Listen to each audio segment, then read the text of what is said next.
estamos obviamente sumamente agradecidos y contentos de tenerlo a Martín aquí con nosotros. Bueno. ¿Puede usar el micrófono? Por el tema de la full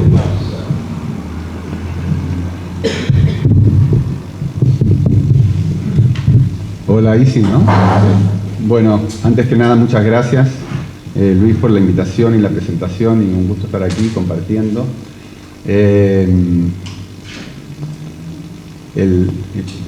La otra afiliación de parentesco es que un sobrino mío que vive acá tiene un curioso nombre que se llama Darwin de Bocati. Sí. Él está en Hoffenheim, así que bueno. Es nieto de este juez de básquetbol. Sí. Cuando Luis me dijo el tema, yo dije, ¿qué hago ahora? Porque el tema le traía bienestar, le traía inclusión social, le trae trabajo, le trae globalización, ¿no? Y eventualmente renta básica universal. Claro. Entonces dije, ¿cuál es el hilo conductor a través del cual puedo enhebrar, ¿no es cierto?, por estas distintas agujas y no morir en el intento? Y eso es lo que voy a tratar de hacer, ¿ya? Y lo voy a tratar de hacer desde la idea, que es una idea nada original, que se viene hablando de ella desde los 80, prácticamente el siglo pasado, que es esta idea del fin, ¿ya?, o el colapso no del trabajo, pero de la sociedad del trabajo, ¿ya? Y desde allí voy a tratar de remontar a dialogar con inclusión social, globalización, bienestar y finalmente renta básica, a ver si alcanzo a hacer todo eso. O renta básica, universal, ciudadana, para ponerle los tres nombres. Esa sociedad del trabajo, tal como se construye casi como alma o corazón de la modernidad, ¿no?, supone varias cosas, ¿no? La sociedad del trabajo supone, en primer lugar, la idea de que estamos en una fase de la historia humana, ¿no?, la fase moderna, en que hay una especie de continuum virtuoso de producción de conocimiento que se traduce en capacidades técnicas, y que esas capacidades técnicas se traducen en incrementos de productividad, y que esos incrementos de productividad generan un crecimiento económico sin precedente, y que eso, bajo la conducción de ciertas políticas, se traduce en incremento del bienestar general de la población. Ese es como el círculo virtuoso, ¿ya?, de la modernidad, ¿no?, que va desde la revolución en el conocimiento hasta las mejoras en el bienestar. Y el trabajo ocupa un lugar de bisagra clara, de protagonista, ¿no es cierto?, porque está ahí entre técnica, productividad, crecimiento y bienestar. Está metido por debajo. O sea, sí, la sociedad del trabajo es lo que está en la médula ahí, ¿no? O uno podría reconstruir otra secuencia, que es decir, que vivimos en esta época que no es de repetición intergeneracional, sino de movilidad intergeneracional, por lo menos como imaginario positivo de la modernidad y la modernización, que es un círculo virtuoso entre desarrollo y expansión de las capacidades, mejoramiento en la productividad del empleo, inclusión social a través del empleo, ¿no es cierto?, y movilidad social por este incremento de capacidades y productividad. O sea, yo diría que son como los círculos virtuosos que están en el imaginario positivo o en el referente utópico movilizador de la modernidad.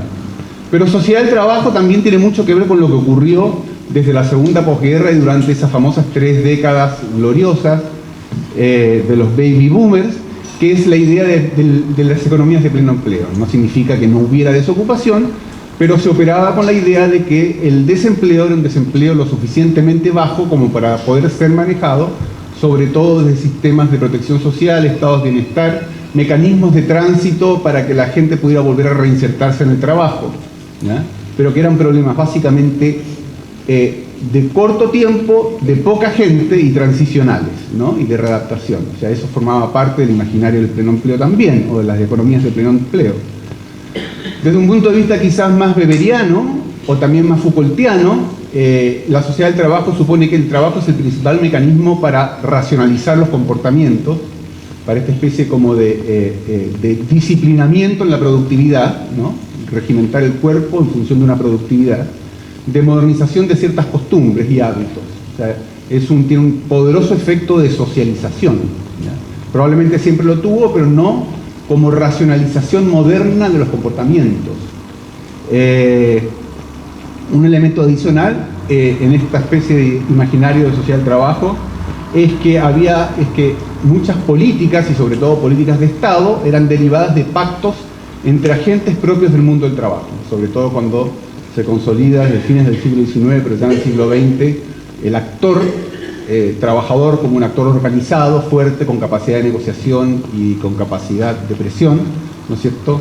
Y un Estado mediador entre actores productivos. Aparece esta idea muy fuerte y probablemente el modelo del Estado de Bienestar, o una de sus versiones, surge sobre todo de ahí. Y el trabajo, finalmente, o yo diría más bien que finalmente, en primer lugar, el trabajo remunerado, y hay también una división sexual importante, como se ve hoy día, el trabajo remunerado aparece como clave, como lugar privilegiado en la dialéctica entre esfuerzos y reconocimientos, ¿ya? En una visión medio meritocrática de la sociedad, ¿no? O en una relación positiva de sociabilidad ampliada, más allá de la esfera doméstica o la esfera barrial, ¿no? El mundo del trabajo es el lugar en el cual yo tengo como una sociabilidad ampliada y en el cual se produce el espacio posible preferencial de reconocimiento social. Yo creo que más o menos esos distintos elementos componen el mosaico de la sociedad del trabajo. Y en gran medida también los regímenes de bienestar contemporáneos del mundo moderno están articulados con la sociedad del trabajo.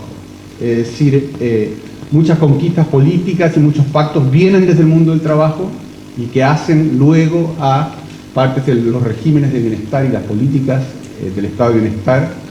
El bienestar supone, y sobre todo desde la perspectiva más fuerte del estado de bienestar, una especie de suma positiva, virtuosa, en que por un lado hay políticas de inclusión social, y esas políticas de inclusión social del estado de bienestar tienen un saldo positivo en términos de progreso agregado. Es decir, hay un movimiento del welfare al workfare, ¿verdad? Que funcionaría.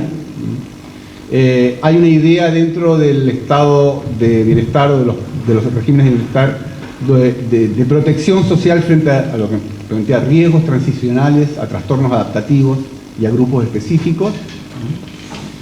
Y en un sentido más fuerte, pero en distintos grados de interpretaciones, desde el trabajo se construye en gran medida, después se amplía, el referente ético-político de la ciudadanía social, que ya es un cuento más grande, ¿no? y que nos va a ocupar más después, en la segunda parte de la presentación. Y el último invitado probablemente en esto de los regímenes de bienestar, al cual se hizo referencia hoy día y que tiene que ver con las demandas de género, alude a las redes de cuidado. Bien, en esto de los regímenes de bienestar, una de las taxonomías o clasificaciones que más se ha usado en los últimos años es la de Spink-Andersen, ¿no? En que él divide entre tres regímenes, sobre todo en relación o pensando en el mundo industrializado, en el mundo desarrollado, tres tipos o modelos de regímenes que yo no sé si tienen un valor literal o más bien un valor heurístico, ¿verdad? Pero bueno, se usa esta clasificación, ¿no es cierto? Un régimen liberal donde básicamente predomina el mercado como asignador de recursos y en cambio el Estado y la familia, porque esos son los tres componentes, mercado, Estado y familia, cumplirían un rol más bien secundario. Un régimen que él le llama conservador corporativo, pero donde es muy importante la solidaridad familiar, o sea, tiene un componente familiístico, pero donde el componente contributivo es muy importante y donde el Estado cumple una función fuerte, como en el caso de Francia, Alemania y otros países. Y el régimen que es el régimen que Spink-Andersen lleva en su vida y en su corazón, que es el socialdemócrata, ¿no? Que está fundado más bien en la solidaridad de base universal, donde el principal componente relativo es el Estado como locus principal frente a posiciones más secundarias de la familia y del mercado. Y este sería realmente el verdadero como estado de bienestar, ¿no? el modelo escandinavo. Y claro, hay criterios de distinción para estos distintos modelos de bienestar. Uno es la relación público-privada en la protección y la previsión social, el mix de los dos, ¿no? Otro que es muy importante es el grado de desmercantilización de los servicios sociales, es decir, la provisión no mercantil, ¿no? Sino por ciudadanía. Otro es qué efectos tiene la estratificación social, ¿no? El modelo de bienestar. Si refuerza una estratificación primaria o si la revierte, ¿no? En un sentido de mayor inclusión social. Y el último invitado en esta clasificación que Spring Anderson introdujo después es el grado de desfamiliarización. O sea que el bienestar depende menos de la familia, lo cual puede ser bueno para los jóvenes, ¿no? Que tiene que ver con los grados de autonomía tanto por edad y por género, según el tipo de estado de bienestar. Bueno, hasta ahí, muy someramente, la relación primero entre sociedad del trabajo y aparición de este modelo, digamos, de estado de bienestar con bastante relación al mundo del trabajo, al mundo del empleo, y luego esta tipología. Pero el problema es que esa sociedad del trabajo es lo que ya desde hace bastante tiempo se está considerando en situación de crisis y ahora más de crisis terminal, ¿ya? Ahora es la lenta agonía de alguien que no termina de morir, porque ya las previsiones, los futurólogos, incluso en los años 60, desde Alvin Toffler en adelante, están anunciando el fin del mundo del trabajo, ¿no? Y básicamente si uno ve, no sé, tasas de empleo o si ve evolución del desempleo, ha sido más cíclico que progresivo, pero es cierto que a finales de los 70, con un cambio importante en varios aspectos, la apertura de fronteras comerciales, una desregulación muy fuerte a nivel global, el auge tremendo del capital financiero desde el tema de los petrodólares de mediados de los 70 en adelante. Es decir, hay una serie de factores que concurren ya la deslocalización de la producción de partes en los procesos productivos, ¿ya? El hecho de que países industrializados usaran países no industrializados para, ¿no es cierto?, para evitar impuestos, para pagar mano de obra más barata o lo que fuera. Todo esto concurre, es decir, el cambio en división internacional del trabajo, primacía del capital financiero, apertura de fronteras, etc. Concurre en que sí aparece un salto, sobre todo en el mundo europeo, en los fines de los 70 y principios de los 80, de un incremento en el desempleo, de un aumento muy fuerte del desempleo juvenil que nunca volvió a bajar, ¿no? Que quedó ahí pegado muy arriba, duplicando y a veces triplicando el desempleo adulto.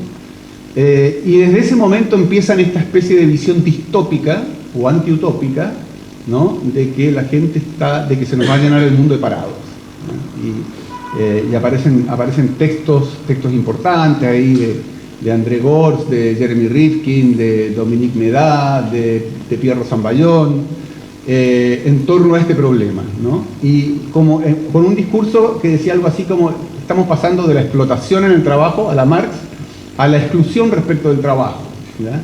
O sea, el problema no van a ser, digamos, las poblaciones explotadas, sino las poblaciones excluidas. Y el tema de la exclusión social se convierte en un gran tema, reforzado mucho también en el caso europeo por las migraciones. Esta situación, bueno, se instala como discusión, ¿no? Se instala como discusión esta idea y se instala también como discusión las restricciones crecientes que tiene el estado de bienestar en términos de solvencia, en términos de sostenibilidad futura, para poder sostener un mundo donde no tiene la complicidad del pleno empleo, ¿ya? Y por tanto no tiene esa inyección de recursos posibles. Por otro lado, por el cambio al que se hizo alusión hoy día con cierto detalle, que es el cambio demográfico, es decir, el cambio de la pirámide de edades, que crece la población dependiente en relación a la población productiva, y una población dependiente envejecida, no los niños, que son mucho más caros en términos de jubilación y gasto en salud, ¿no? Y que, ¿de dónde va a salir esa plata? Ese es el otro elemento también que pone en jaque un poco la viabilidad del estado de bienestar, y ya Habermas lo había dicho en los 70, el propio bienestar que el estado de bienestar promueve a su vez una inflación de expectativas respecto al estado de bienestar, ¿ya? Y esa inflación de expectativas cada tanto redunda en una crisis de legitimidad de ese estado, problemas de legitimidad. Entonces, por el lado político también encuentra restricciones. Entonces, es mal momento en el sentido de que cuanto más hace falta el estado de bienestar para paliar los costos o las amenazas que puede entrañar el fin de la sociedad del trabajo, es cuando está teniendo más problemas, y se produce esta dificultad, ¿no? Una dificultad que en términos de la inclusión social que debiera garantizar, ¿no? O el trabajo o la protección y el estado de bienestar, se ve muy amenazada, se ve puesta en jaque. Hasta ahí estamos, digamos. Bueno, después voy a entrar en la especificidad latinoamericana, que tiene sus detalles y sus bemoles, ¿no? Esta es una discusión muy europea, si se quiere, con una cierta irradiación cosmopolita, pero el gran salto en este tema es el salto de los últimos 5 a 10 años, que es el salto que viene con, primero, los análisis un poco más no auspiciosos, sino más bien temerosos de la sociedad red en relación al mundo del trabajo, y ya con el tema de inteligencia artificial y robotización en fase avanzada, se viene con todo, ¿no? Así que se viene la idea de que hay sectores enteros del mundo del trabajo que van a desaparecer, ¿no? Por lo menos la parte humana. Se viene la idea de que realmente la capacidad de generar empleo o la insuficiencia en dinámica en la generación de empleo no es solo por un tema económico, sino por un tema de patrón productivo, en que se hace muy prescindible una parte importante de la energía humana, incluso de la inteligencia humana, porque antes siempre se decía, bueno, sustitución de trabajo manual por trabajo intelectual, de trabajo industrial por trabajo de servicios, pero ahora resulta que hasta la inteligencia humana, ¿no es cierto?, en el mundo productivo aparece como sustituible. Esto que parece ciencia ficción, realmente no es tan ciencia ficción, está a la vuelta de la esquina en algunas partes. Y por otro lado, además, el nuevo paradigma de este trabajo en red, con esta inyección de nuevas tecnologías, lo que también amenaza con hacer es con polarizar el mundo del trabajo en una capa muy beneficiada ahí arriba, ¿no es cierto?, de los exitosos en los startups, es decir, de los que se insertan con alto valor agregado en la economía informacional, y por otro lado, una gran masa de trabajos muy mal pagados, muy precarios, ¿no?, muy atomizados, además que no están ni sindicalizados ni nada, y con muy pocas posibilidades de tener movilidad social ascendente. Es como la distopía, la parte negativa, la parte de la visión apocalíptica de ese escenario del trabajo. Yo creo que no es tan así, pero bueno, importa destacarlo. Es decir, no solo son nuevas tecnologías, sino que son nuevos modelos organizacionales, o como les gusta llamar ahora, nuevos modelos de negocios, donde todo apunta a incrementar competitividad, a reducir costos, y no hay mucha consideración ética, por lo menos en los que llevan el pandero ahí. Uno podría ir hacia atrás y decir, bueno, esto es lo que hace el capitalismo luchando contra la tendencia a la tasa regresiva de sus ganancias, ¿no? La famosa previsión de Marx, ¿ya? ¿Y qué hace? Hace lo que puede, ¿no? Entonces, qué sé yo, utiliza las migraciones como mano de obra barata, o relocaliza fuera, o ahora incorpora estas tecnologías que permiten hacer cosas con muy bajo costo y prescindiendo en gran medida del trabajo humano, ¿ya?, para paliar la tasa regresiva de ganancias. Hasta se podría pensar macrohistóricamente en esos términos, pero como resultados concretos, bueno, mucha precarización, mucha discontinuidad en el trabajo, mucha reestratificación regresiva del trabajo. Y ahí nos faltan los autores que son muy lúcidos en la crítica, no tanto en la propuesta, ¿ya? O sea, como Richard Sennett, en su libro La corrosión del carácter o la nueva cultura del capitalismo, o como Bauman con el tema de la modernidad líquida y de los costos colaterales del nuevo modelo, como André Gortz, como Ivan Illich, ya vienen como planteando esto. América Latina tiene su especificidad, por supuesto, nada más que de manera muy rápida. La primera es la informalidad laboral. La informalidad laboral, que uno le podría llamar la funcionalidad de lo disfuncional, ¿no? Porque claro, hay países con 50 o 55% informales que permiten que el desempleo sea bajo, ¿ya?, pero al mismo tiempo permiten contratar a bajo costo, producen lo que ya Raúl Previs hace miles de años llamaba la competencia regresiva de salarios, es decir, colocan un polo, ¿no es cierto?, de bajos ingresos que hace que incluso los formales, ¿no es cierto?, tengan un chupón hacia abajo, pero llenan un vacío, ¿no? Por otro lado, América Latina, y eso la CEPAL lo ve desde, creo que fue Aníbal Pinto el primero que apuntó el término de heterogeneidad estructural, es decir, vivimos en un mundo que ya se habló hoy día también, cuyas economías son de capacidades productivas muy diversas, y donde hay una tendencia a que la mayor cantidad de gente que está en el mundo del trabajo está concentrada en empleos de baja productividad. Autoempleos, pequeñas empresas, microempresas, informalidad, y que por lo tanto cortan un pedazo muy chico del PIB, pero son el grueso de la fuerza de trabajo. Es decir, que es una especie de pirámide invertida en ese sentido. Y que además todo esto genera muchos problemas de vulnerabilidad social, pero con sistemas de protección social que históricamente han sido débiles, insuficientes, que ha habido algunos avances en los últimos años, es cierto, en algunos países, Uruguay es un caso, por ejemplo, pero que tradicionalmente y en muchos países son débiles, como también es débil el actor trabajo cuando la población activa está tan fragmentada, está tan dispersa, ¿no?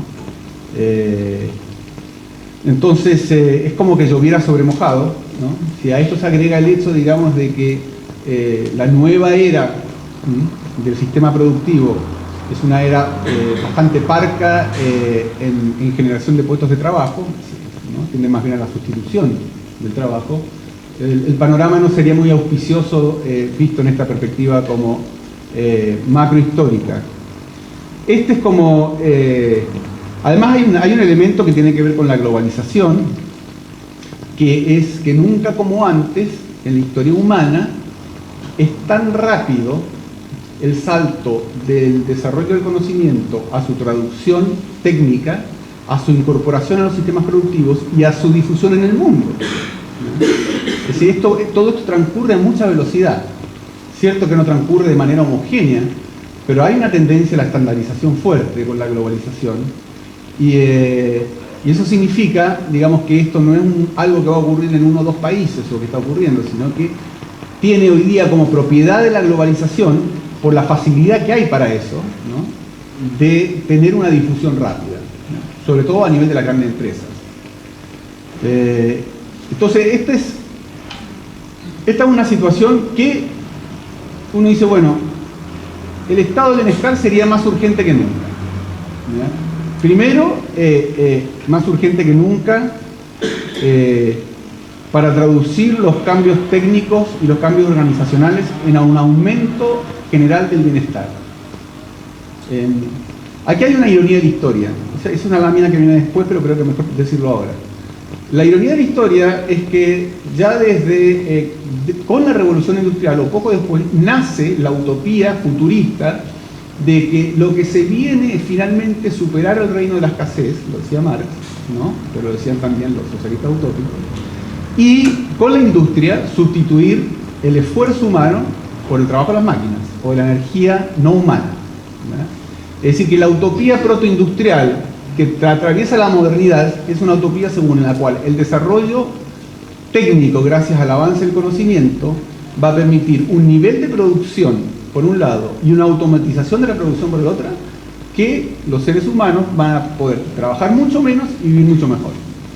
Esa es como la utopía industrial, que está a la base, ¿ya?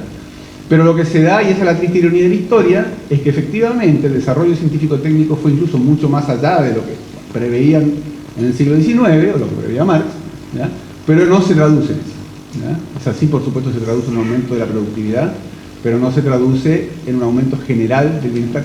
En parte sí, pero en parte ahora con un nivel de exclusión y una concentración de la riqueza sin precedentes. Y un mundo de ganadores y perdedores, muy marcado por el tema de los ganadores y los perdedores. En ese contexto, el estado de bienestar aparece como una institución, probablemente no sé si la más importante, pero una institución muy fuerte, muy importante para que esos cambios técnicos y organizacionales que están ocurriendo ocurran en una especie de win-win en relación al bienestar, ¿no? Más que como una cosa dilemática, ¿ya?, o de trade-offs. Para eso, uno de los principios básicos, y yo creo que ahí es donde está una de las disputas centrales a nivel de política, es la capacidad que pueda tener ese estado o ese régimen de bienestar para disociar progresivamente, y esta es la frase del escándalo, para disociar progresivamente el bienestar de la remuneración del trabajo, ¿no? Esa es como la base. Sobre todo más porque quiebra una especie como de sentido común instalado en el mundo liberal, en la tradición liberal, que es la tradición meritocrática, ¿no? Es decir, que la retribución es proporcional al aporte. Ese estado de bienestar es necesario además para coordinar un momento de transición muy fuerte en el cambio de paradigma productivo y de cambio no solo de paradigma productivo, de paradigma de socialización. Porque la revolución es en el mundo también de la comunicación entre la gente. Es indispensable para gestionar riesgos que ahora son riesgos globales pero con consecuencias nacionales, ¿ya? Partiendo por supuesto por el riesgo número uno, que es el cambio climático, ¿ya? Pero que no es el único, porque, los riesgos que tienen que ver con los descalabros financieros, los riesgos que tienen que ver con las guerras informáticas, ¿no es cierto? Y los riesgos que tienen que ver con con este cambio en el paradigma laboral y la posibilidad, digamos, del fin de la sociedad del trabajo. Por otro lado, el estado de bienestar tenía otra función muy importante, ¿ya? Sobre todo en regímenes de carácter universalista en las prestaciones, es decir, que reconocen al ciudadano o a la ciudadana, ¿ya? Que por derecho propio tiene acceso a ciertas prestaciones, en ese sentido tiene una vocación universal. Y que es lograr construir un principio de adhesión y cohesión social interna, ¿ya? En base a este principio de ciudadanía universal. Y que esto surtiría un efecto de círculo virtuoso, perdón. Es decir, porque el sentido de pertenencia que da la cohesión, ¿ya? El sentido de pertenencia que da el sentirse ciudadano social, ¿ya? Plenamente titular de estos derechos, es lo que también genera la disposición, ¿ya? A aportar a una comunidad, la disposición a relacionarse con una comunidad desde el punto de vista solidario, que parece muy importante frente a este mundo que se quiere como un mundo muy de ganadores y perdedores. Entonces, esa cohesión social es fuente de legitimidad política, ¿ya? Para un estado de bienestar activo, ¿no? Fuerte en la fiscalidad también, que es la parte que más duele. Una fiscalidad con real capacidad redistributiva frente a una distribución primaria del ingreso que puede ser cada vez más regresiva. Ahora, el problema es que ese estado de bienestar está bombardeado, está también más cuestionado que nunca, ¿ya? Los ganadores de la globalización no son amigos del estado de bienestar, obviamente, y se las han arreglado bastante bien para construir o para intentar construir una hegemonía ideológica, ¿ya? Que en algún momento lo lograron, que plasma en una cultura, que tratan de construir un sentido común que no va con el estado de bienestar, sino que va con la idea, digamos, del mérito propio, del individualismo, de la plena legitimidad que tiene cada cual en buscar el provecho para sí mismo, ¿no es cierto?, de poca adhesión a causas comunes o colectivas, y que es toda una cultura que no es propicia, ¿no es cierto?, para un régimen de bienestar estilo al que le gusta a Spin Anderson. Y está ese cambio cultural, o sea, un cambio cultural donde confluye, me voy a poner un poquito ideológico en esto, pero no importa, confluye el neoliberalismo con posmodernidad o con modernidad tardía, ¿no? En el sentido de un modelo económico con un modelo de sujeto, ¿no? Este sujeto que algunos les han llamado de narcisismo posmoderno, o renuente al compromiso, o desafectado respecto a la sociedad, en fin, ¿no? Y por otro lado, el universalismo propio del estado de bienestar, ¿no es cierto?, que no hace distinción a la hora de considerar a todo ciudadano, genera algunas fobias. Por ejemplo, genera fobias antimigratorias, ¿ya? Cuando el ciudadano del lugar está compartiendo en una cola para recibir una prestación con un migrante recién llegado, ¿no? Genera fobias migratorias. Genera conflictos intergeneracionales, cuando las generaciones productivas tienen que hacer un esfuerzo tremendo y creciente para sostener a las generaciones envejecidas dependientes que consumen gran parte de los gastos, ¿no? Generan crisis de financiamiento y por lo tanto pugnas distributivas por ver cómo se asignan los gastos de ese Estado. Entonces, es una situación compleja en ese sentido, y en esa situación compleja yo diría que, para resumir, tenemos entonces el fin de la sociedad del trabajo con esta extrema debilidad en las perspectivas de inclusión y con una tendencia a la concentración en la producción de riqueza. Léase el libro de Piketty de hace un par de 3-4 años, ¿no? Tenemos soluciones que son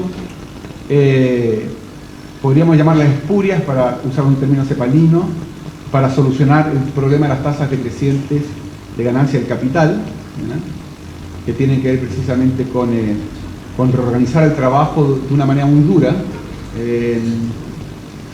Tenemos que, por otro lado, las nuevas tecnologías, ¿no?, y a su vez también un cierto imaginario global en torno a los derechos humanos, que antes no había, una valorización de la democracia que, bueno, va y viene, pero que es más fuerte de lo que fue históricamente, bueno, ahora con un giro medio complicado, ¿ya? Pero uno diría, bueno, pero ¿cómo hacemos para inclinar la balanza hacia el destino utópico y no el destino distópico de la modernidad, ¿ya? Es decir, que todo esto, los valores de la secularización y los valores de la razón, ¿ya?, promuevan, realmente permitan promover mayor agencia, mayor autonomía, mayor bienestar, que la sociedad del conocimiento surja un efecto, digamos, realmente de distribución de capacidades y de oportunidades. Ese es como el punto. Y ahí quería llegar, a ese punto, ¿no?, a ese punto donde por un lado el estado de bienestar es más necesario que nunca para inclinar la balanza positivamente en un momento de fin de la sociedad del trabajo, pero por otro lado enfrenta serios problemas de legitimidad.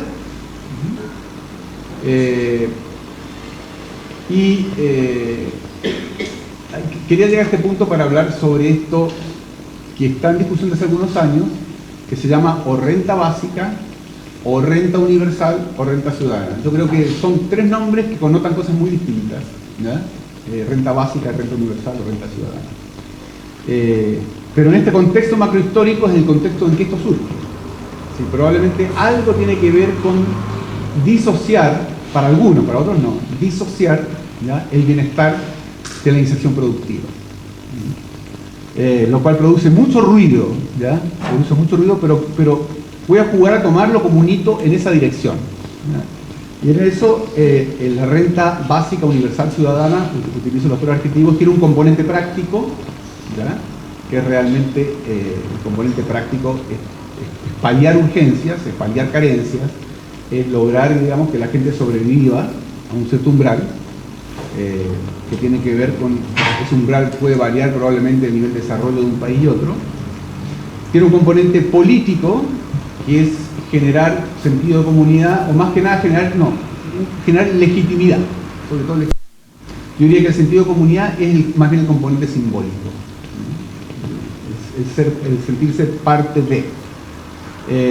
Por supuesto que una renta básica no es la plena realización utópica protoindustrial, ¿no?, de que finalmente nos liberamos del trabajo y accedemos al bienestar sin tener que trabajar, o trabajando de una manera distinta, más creativa, en fin, como se imaginaba Marx. Pero sí es una señal un poco en su favor, ¿ya?, al vincular la solidaridad general con esta disociación entre bienestar y empleo, esta separación de bienestar y empleo. Por supuesto que hay mucha discusión sobre cuáles son los montos, las modalidades, si tiene que ser realmente universal o no. Esa es una discusión que, bueno, está ahora en pleno y va a seguir por un tiempo. También hay una ironía en todo esto, porque la renta básica se la apropian grupos ideológica y políticamente muy diversos.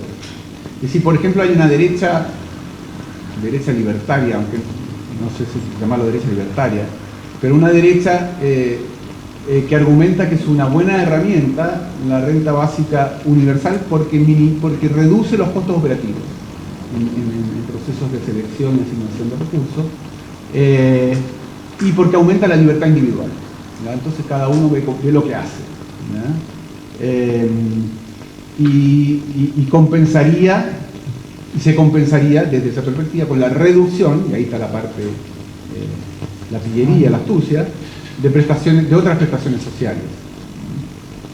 Después hay una izquierda radical, ¿ya?, o no sé si llamarlo izquierda radical, pero una izquierda fuerte, que ve aquí, claro, la posibilidad precisamente de esta disociación entre bienestar y productividad, y decir la idea, digamos, de que la sociedad privilegia otras cosas, ¿ya?, y no la competencia y la productividad.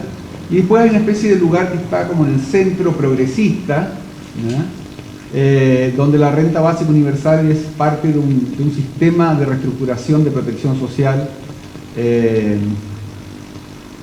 que, claro, está circunscrito por los niveles de gasto existentes y que va en paralelo y en complemento con la provisión de servicios sociales esenciales como salud, educación y pensiones. Los defensores, después está la guerra entre los que lo defienden y los que lo atacan, ¿no? Los defensores, hay como una serie de argumentos, como ya yo me puse a revisar, más o menos estilizados, de quienes defienden y quienes atacan esta idea de renta básica, universal, ciudadana. A mí lo que más me gusta como renta ciudadana, por las connotaciones que tiene. Y los argumentos de los defensores, bueno, son que mejoran la situación de grupos de menores ingresos,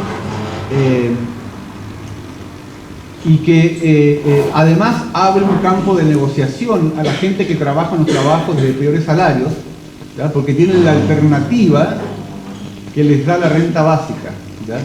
Entonces no están confinados a aceptar cualquier condición de trabajo por falta de otra alternativa. Ese es como un elemento muy importante, es decir, empodera dentro del mundo del trabajo a poder negociar en mejores condiciones el hecho de poder tener además, ¿no es cierto?, el recurso último de la renta ciudadana, y por lo tanto también aumentaría en términos relativos el salario de los trabajos más ingratos. Por otro lado, y esta también es una visión medio como Foucaultiana, se evita cuando no, como 100 transferencias no condicionadas, a diferencia de las condicionadas, se evitaría reforzar la idea de la vigilancia y el control sobre los desocupados, porque es una renta incondicional, no importa, ¿no? Y luego, digamos, si uno está trabajando y tiene una renta básica, eso previene un poco contra moverse hacia la informalidad o la ilegalidad del trabajo, es decir, hacia formas de trabajo que burlen los costos en seguridad social y en educación, porque tiene el complemento o el refuerzo de esa renta básica, ¿no? Por otro lado, también se arguye que el colchón de la renta básica da un piso en que mitiga el riesgo del autoempleo y del emprendimiento. Yo no sé si esto es bueno o malo, ¿no? pero es una de las cosas que se argumentan también.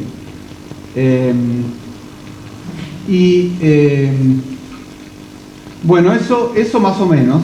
Y hay un último argumento que yo no sé si sirve o no, pero es esta idea de que hoy día todos los que consumimos al consumir producimos, porque proveemos de información a quienes después usan esa información para volver a captarnos, ¿no? Que es toda la discusión que hay hoy día respecto de las redes, ¿no?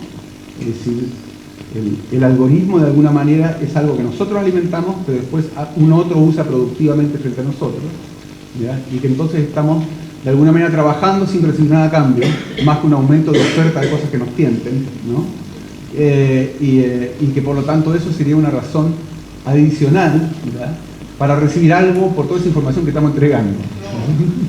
Es un poco rebuscado, ¿no? Sí, yo lo pongo porque lo vi como argumento, ¿no? Pero bueno. Bueno, y los críticos de la renta básica tienen una serie de críticas clásicas. Una que la renta básica es inflacionaria, ¿ya? Porque aumenta la demanda, ¿no?, por otras razones, y que por lo tanto su impacto está permanentemente siendo neutralizado, ¿ya?, porque la inflación lo persigue. Dos, que baja la tasa de empleo, o que no la sube, no estimula que suba, y la tasa de empleo, por lo menos en América Latina, tiende a ser baja comparada con otros países. Tres, que lesiona la meritocracia, ¿ya?, y lesiona la meritocracia y la motivación propia de la meritocracia, y que erosiona valores cívicos y valores de autonomía, como el workfare, ¿no?, el mérito, el esfuerzo, el valerse por sus propias manos, todos estos valores que desde la perspectiva liberal son valores constitutivos de la convivencia. Y luego que los peores trabajos captarían a los no ciudadanos, es decir, a gente menor de edad que no recibe la renta, o a migrantes que no son ciudadanos. Bueno, no sé si será así, ¿ya?, pero es como de repente se pusieron muy compasivos con esto. Y que además esto supone trade-offs, es decir, si yo invierto en esto, dejo de invertir en otras cosas que a lo mejor son más productivas o que tendrían, digamos, resultados de mayor sostenibilidad en el largo plazo. Son como argumentos propios de los adversarios de esta idea de una renta ciudadana. más allá de los argumentos a favor y en contra, y con esto termino, ¿ya? Lo que sí me parece interesante en lo de la renta ciudadana como caballo de Troya de un régimen de bienestar, quizás no es el elemento principal, pero sí es una punta de lanza, es que abre discusiones que tocan muchos elementos propios del desarrollo, o de cómo pensar el desarrollo. O sea, abre flancos de discusión sobre temas de financiamiento, de fiscalidad, de la economía política, de la desigualdad, de la pugna distributiva, del sentido de pertenencia como ciudadano o ciudadana, de cómo se relaciona el trabajo, el no trabajo y el bienestar, de cómo se tensionan y no necesariamente se complementan el valor de la meritocracia y el valor de la ciudadanía, diciendo cosas muy importantes, y están todas como metidas ahí adentro en el paquete de la discusión. Por lo tanto, creo que tiene esta cosa interesante que tiene el poder de catalizar, de movilizar valores y miradas contrastantes respecto del sentido del desarrollo y de la inclusión social. Por eso se provoca, en ese sentido, provoca positivamente, interpela la forma dominante de globalización capitalista. Entonces, esa es la secuencia que yo he intentado hacer, digamos, desde sociedad de trabajo para llegar hasta renta ciudadana. ¿Ya? Quiero terminar nada más diciendo que, por supuesto, esto es una visión esquemática en que me di a la tarea de tocar 5 conceptos detrás de los cuales hay, digamos, pilas y pilas de reflexiones y literatura, y tratar de tejer una pequeña secuencia y ensayarla para aportarla a la discusión. Gracias por la paciencia.